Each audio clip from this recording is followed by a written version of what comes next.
আসসালামু আলাইকুম my YouTube family, কেমন আছেন সবাই? আই হোপ সবাই ভালো আছেন। আলহামদুলিল্লাহ, আমরাও সবাই ভালো আছি। মাই ভিলেজ লাইফ আয়েশা চ্যানেলে সবাইকে স্বাগত। দূরেও কাছে যে যেখান থেকে দেখছেন প্রত্যেককে জানাচ্ছি আন্তরিক শুভেচ্ছা ও অভিনন্দন। নতুন একটি ভিডিও নিয়ে আসলাম আপনাদের মাঝে। যদি ভালো লাগে চলুন কিছুটা পথ আমার সাথে।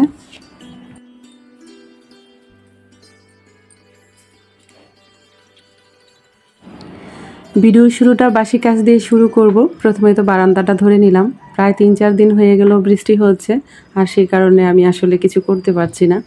বিশেষ করে যেহেতু ঘষা মজার কাজ হয়েছে সিলার দেওয়ার জন্যে, মূলত সেই কারণেই বারান্দাটা এতটা মেসি হয়েছে, আর নইলে এমনটা আসলে হয় না। তো আজকে ভাবছি সব বাসি কাজগুলো করেই নিব আস্তে আস্তে, আর সমস্ত দিনে আজকে কি কি থাকবে সেটা আপনাদের সামনে তুলে ধরবো। আশা রাখছি যারা ব্লগ চ্যানেল পছন্দ করেন তারা আমার সাথেই থাকবেন। এই মুহূর্তে যারা ভিডিওটি দেখছেন প্লিজ শুরুতেই ভিডিওটি কন্টিনিউ করবেন একটি মাত্র লাইক দিয়ে। আপনাদের একটি লাইক অনেক মূল্যবান আমার কাছে। আপনাদের একটি লাইক আমার ভিডিওর ইমপ্রেশন বৃদ্ধি করবে এবং বিভিন্ন মানুষের কাছে পৌঁছিয়ে দিবে। অজানা যারা জানে না আমাকে তারাও জানতে পারবে। প্রিয় আপুরা, আপনারা সবাই কম বেশি কাজ জানেন, তবুও কাজটা দেখার মানে হলো অনেকেই কাজ জানেন, মাঝে মাঝে একটু আলসেমি চলে আসে শরীরের মধ্যে। তবে কারো ব্লগ চ্যানেল দেখলে আসলে ইচ্ছে করে কাজের অনুপ্রেরণা জাগায়। বিশেষ করে আমার এমন হয়, তাই এইভাবে বলছি।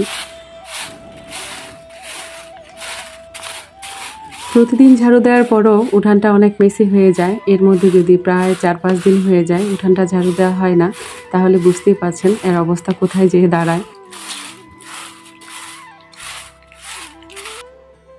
আসলে কাজে আমার কোনো আলস্যতা নেই, কিন্তু শরীরে আসলে সাথ দেয় না। অনেকেই হেল্পিং হ্যান্ড ছাড়াই সুন্দরভাবে কাজ করতে পারেন, কিন্তু আমি আসলে এখন পারি না। একটা সময় আমিও পারতাম। আমার অ্যাডেনোমাইসিস হয়েছিল, যার দরুন আমার যে অপারেশনটা হয়েছিল জানুয়ারির 22 তারিখে, প্রায় 3 বছর হয়ে যাবে। এর মধ্যে আলহামদুলিল্লাহ এত কাজ আমি করছি, আল্লাহর কাছে যত শুকরিয়া করি তত কম হয়ে যাবে। কারণ কি, কিছুদিন আগেও আমি যখন হাঁটতে গিয়েছিলাম সকালে এমনটা হতো। অর্ধেক যাওয়ার পরে রিক্সা নিতে হতো বাসায় ফেরত আসার জন্যে। এতটা অসুস্থ হয়ে রাস্তায় বসে পড়তাম। মহান আল্লাহ পাকের কাছে অসংখ্য শুকরিয়া। রাব্বুল আলামিন না থাকলে হয়তো আমিও থাকতাম না। আল্লাহ তাআলা চেয়েছেন আমি পৃথিবীতে থাকবো, সেজন্য আছি। আলহামদুলিল্লাহ, যেভাবে আছি শুকর আলহামদুলিল্লাহ। কিছু মানুষ এমন হয় যাদের চেনা যায় যখন আপনি অসুস্থ হয়ে যাবেন, আর তখনই আপনি বুঝবেন অসুস্থ থাকলে সুস্থতা কত বড় নিয়ামত।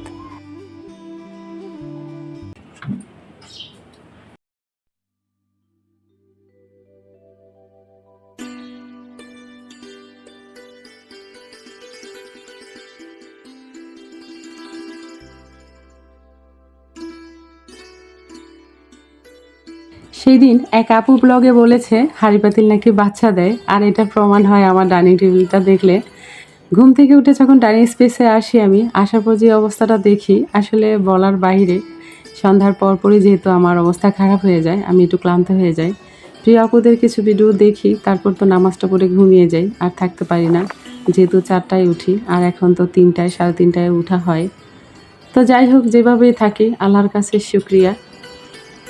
একটা ভালো হেল্পিং হ্যান্ড নিতে হবে, নইলে এভাবে কাজ করলে আমি অসুস্থ হয়ে যাব। তখন দেখা যাবে রান্না করে খাওয়ানোরও কেউ থাকবে না। প্রতিদিন যেহেতু আমার ব্লাড যেত, আমি কাজ করতে পারতাম না, আস্তে আস্তে করে করতাম। আমার মেয়ে পেছন দিয়ে আমাকে সাপোর্ট দিয়ে ধরে রাখতো, আর আমি রান্না করতাম। ভাত যে কী জিনিস সেই সময় বুঝেছি, আর 2 চোখের পানি শুধু ফেলছি আমার সন্তানদের জন্যে। কত আর বাহির থেকে খাওয়া যায় কিনে বলুন? খুব খারাপ লাগতো।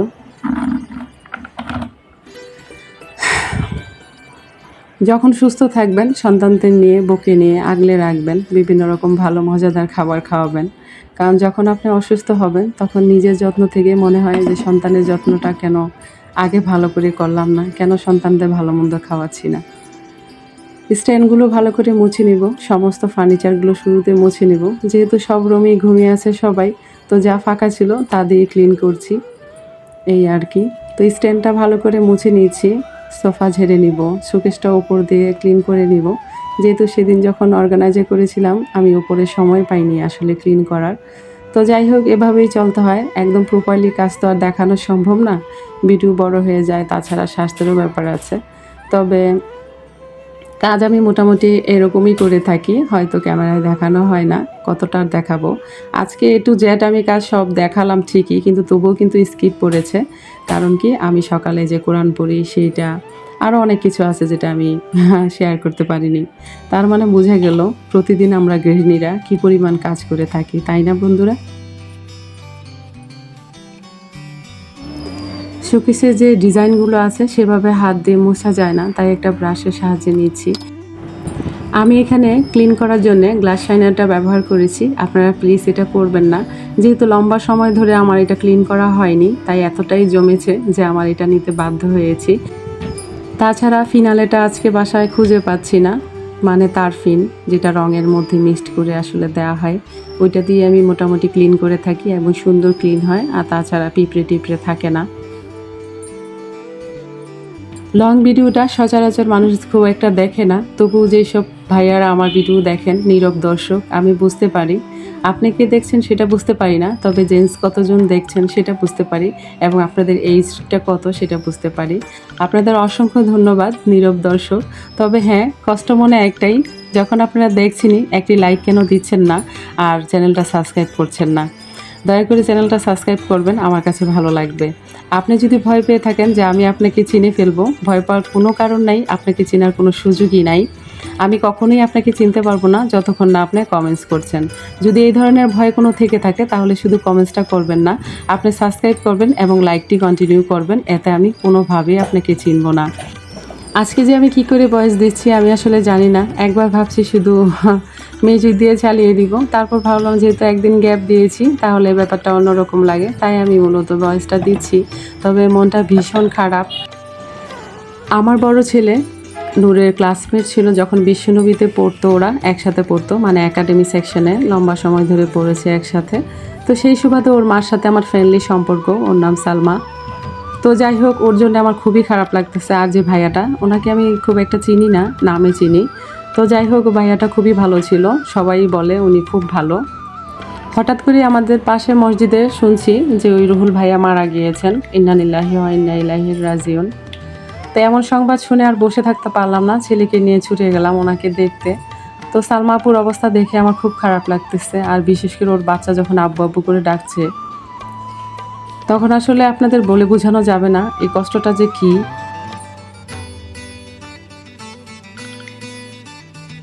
এখন হঠাৎ করেই শুনছি মানুষ স্ট্রোক করে মারা যাচ্ছে, অল্প বয়সী। আমার ভাসুর চলে গেল, আমার ছোট যা চলে গেল।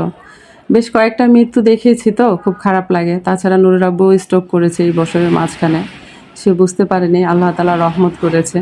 এখনও তার শরীরটা সেভাবে ঠিক হচ্ছে না। সবাই দোয়া করবেন আমার হাজব্যান্ডের জন্যে।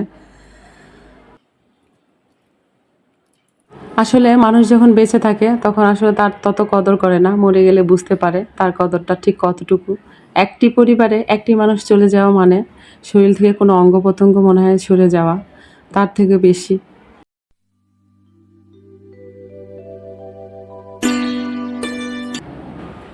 একটি পরিবারের প্রধান হলো ছেলে মানুষ। একটা ছেলে মানুষ যে কী, তা আসলে হাড়ে হাড়ে বোঝা যায় যদি সে না থাকে পৃথিবীতে।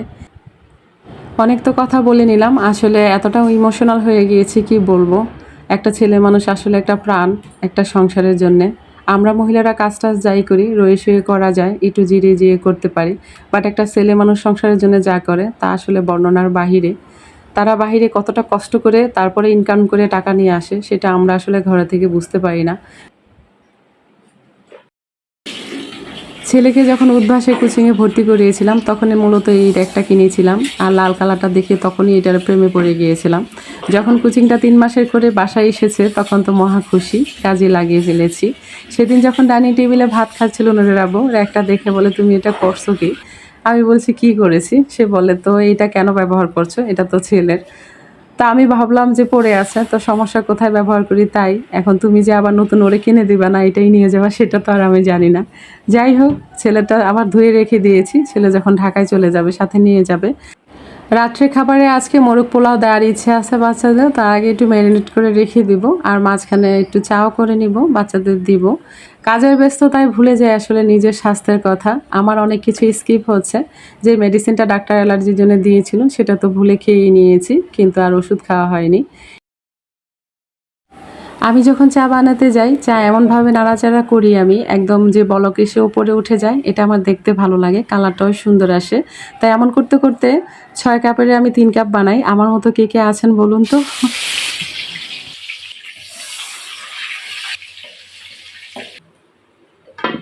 চাউলের গুঁড়ি দিয়ে একটা পিঠা বানাবো, যেহেতু মোরগ পোলাওটা বানাতে একটু লেট হয়ে যাবে, তার মাঝখানে আমি এসব করে নিচ্ছি। প্রথমে চাউলের গুঁড়িটি আমি একটু টেলে নিয়েছি, তারপর গরম পানির মধ্যে পরিমাণ মতো লবণ দিয়ে মাখিয়ে নিয়েছি, যেভাবে রুটি করেন সেভাবে। এবার একটু গুড় আর নারকেল দিয়ে ঢেকে দিব জায়গাটা, তারপর একটু ঘুরিয়ে বলের মতো করে বানিয়ে নিব। আমাদের অঞ্চলে এটাকে মেরা পিঠা বলে থাকে, আপনাদের কে কী বলেন আমাকে কমেন্ট করে জানাবেন। আজকের ভিডিওটা অনেকটা লম্বা হয়ে গিয়েছে, আমি জানি অনেকেই নেই, একদম কম সংখ্যক যারা একদম ভালোবাসেন আমাকে তারাই হয়তো আছেন। তো আপনাদের এলাকায় এটা পিঠাটার নাম কি অবশ্যই আমাকে কমেন্ট করে জানাবেন। বন্ধুরা, আমার ভিডিও যদি আপনাদের ভালো লেগে থাকে তাহলে অবশ্যই লাইক কমেন্ট শেয়ার করবেন, পাশে থাকা বেল আইকনটি ক্লিক করে দিবেন যেন নেক্সট ভিডিও পোস্ট করার সাথে সাথে নোটিফিকেশনটি পেয়ে যান। ভালো থাকবেন, সুস্থ থাকবেন, নিরাপদে থাকবেন, পরিবারকে সময় দিবেন। একটি পরিবারে একটি মানুষ না থাকা মানে একদম পঙ্গু হয়ে যায় ওই পরিবারটা। তো যতটুকু সময় সৃষ্টিকর্তা আমাদের দিয়েছেন, আমরা একে অপরের পাশে থাকবো, একে অপরকে ভালোবাসবো। পুরনো স্মৃতি অনেকেরই অনেক কিছু থাকে, হয়তো ভালো হয়তো খারাপ, সব স্মৃতি আসলে মনে রাখতে নেই, সব কিছু ভুলে সামনে এগোতে হবে, একজন আরেকজন খেয়াল রাখতে হবে। আজকের মতো এখানেই রাখছি, দেখা হবে নতুন কোনো ভিডিওতে। আল্লাহ হাফেজ।